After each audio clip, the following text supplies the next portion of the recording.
Hey everybody, welcome back. Stacker here.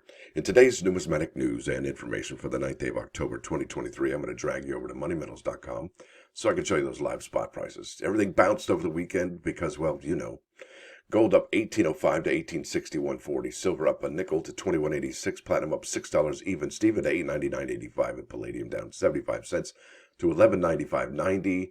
You're looking at an in-stock American Silver Eagle whose premium is $6.99. Could we get to $4? Could we get to $4.99 or $3.99? I sure hope so, but I doubt it. Now, over here, this is the Google machine. I looked up oil prices. It says news about prices, and it says Hamas and Israel. Oil price rise following Hamas attack on Israel. That's why I think we're getting the pop in precious metals. And look at this. This is 10 hours ago from CNBC. Oil prices jumped more than 2% in the wake of the Hamas attack on Israel. So that's what we're going to be seeing going forward. Lots of expensive prices for everything that's going to be delivered by people who use fuel like diesel and gasoline to get it to the market. Absolutely. Things are going to get more expensive because of that. And they could even get worse. So what does that mean? Well, commodities are going to be more expensive, I think. Now, over here, this is the numismatic portal. This started in 2020 as, I guess, a reaction to the COVID pandemic. It says Fall 2023 NNP Symposium. All right. Learn from some of the greatest minds in numismatics from the comfort of your own home for free. So I think that's fantastic.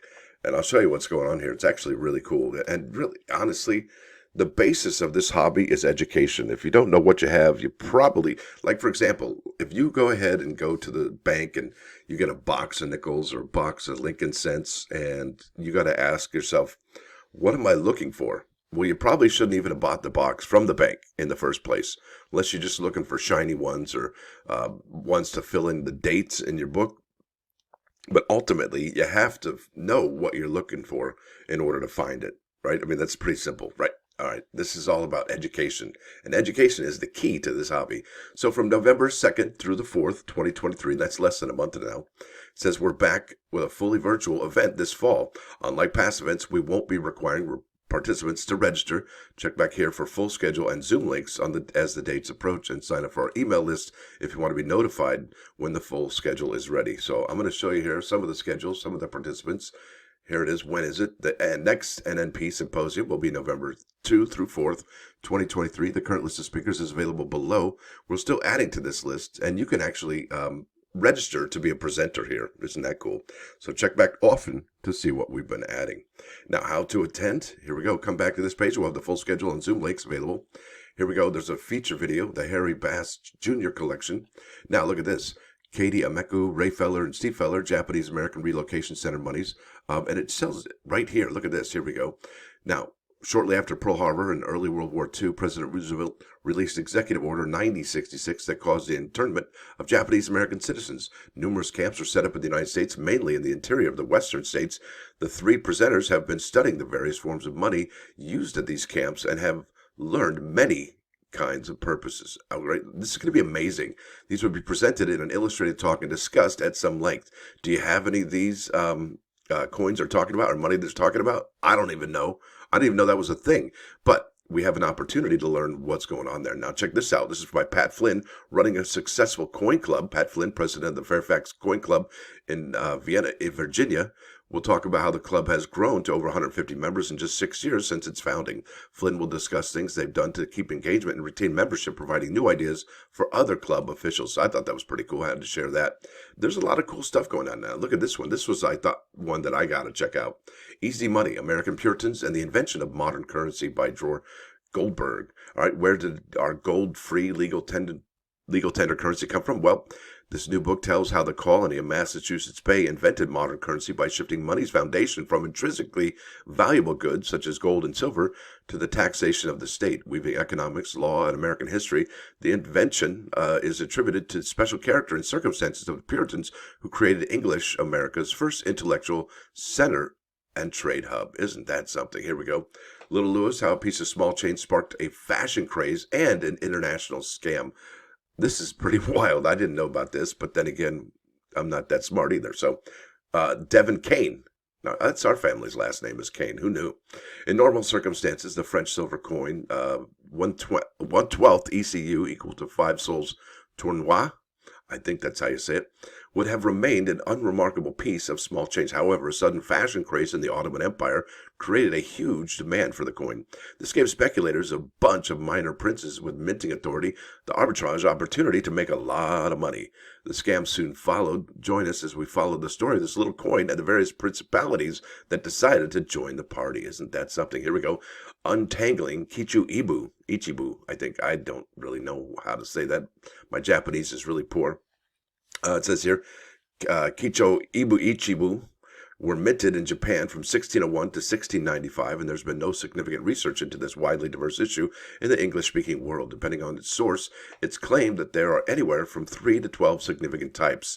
Follow along as Spurrier untangles this mess, separating out the major minor types with significantly more historical content that published anywhere else in the English. Background information will be discussed, and no prior knowledge of the series is required. And then King Edward the Seventh, it looks like, 1 rupee coins by Amal Warwick.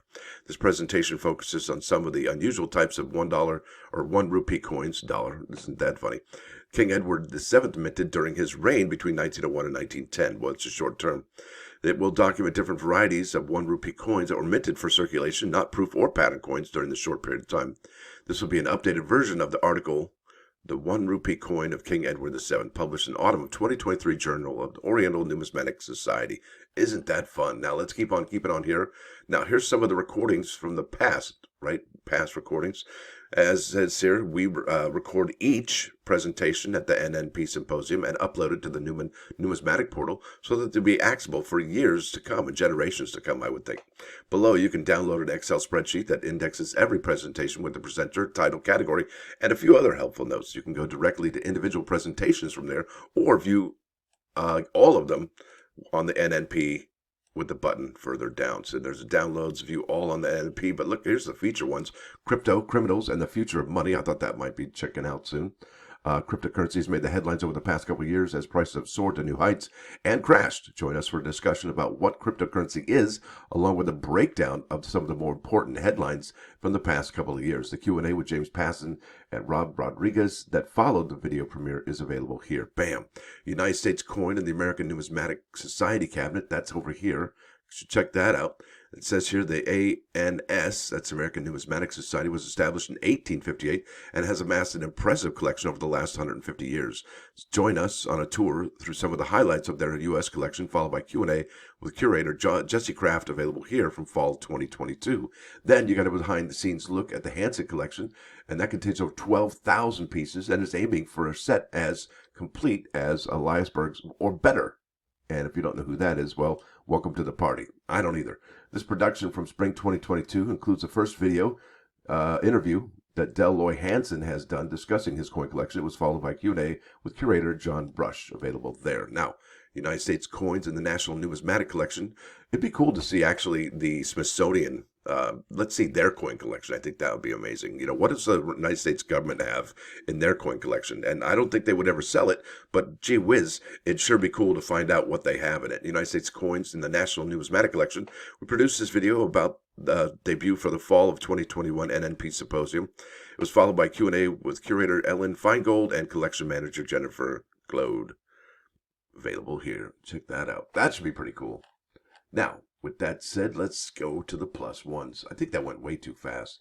Bam! There it is. This is Proverb 25:20. It says here, like an ornamental garment on a cold day, like vinegar upon natron, so is one who sings songs upon a sorrowful heart.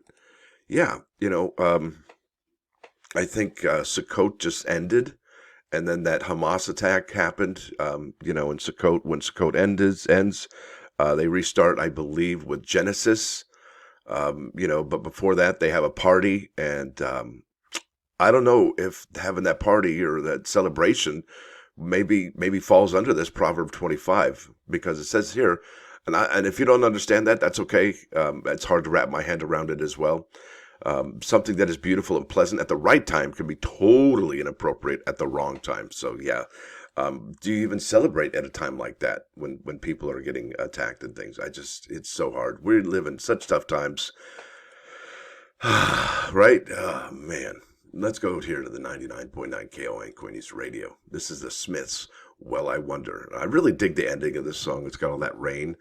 whenever they put rain at the end of a song, I dig that. Like Riders of the Storm, even though it's in the beginning with the piano. I love that. Well, you might love this too. Now, with that said, I want to thank y'all for showing up. Thanks for watching. And don't forget to hit that like button. In fact, like, share, and subscribe. That would be very nice. Thank you very much. Stacker out.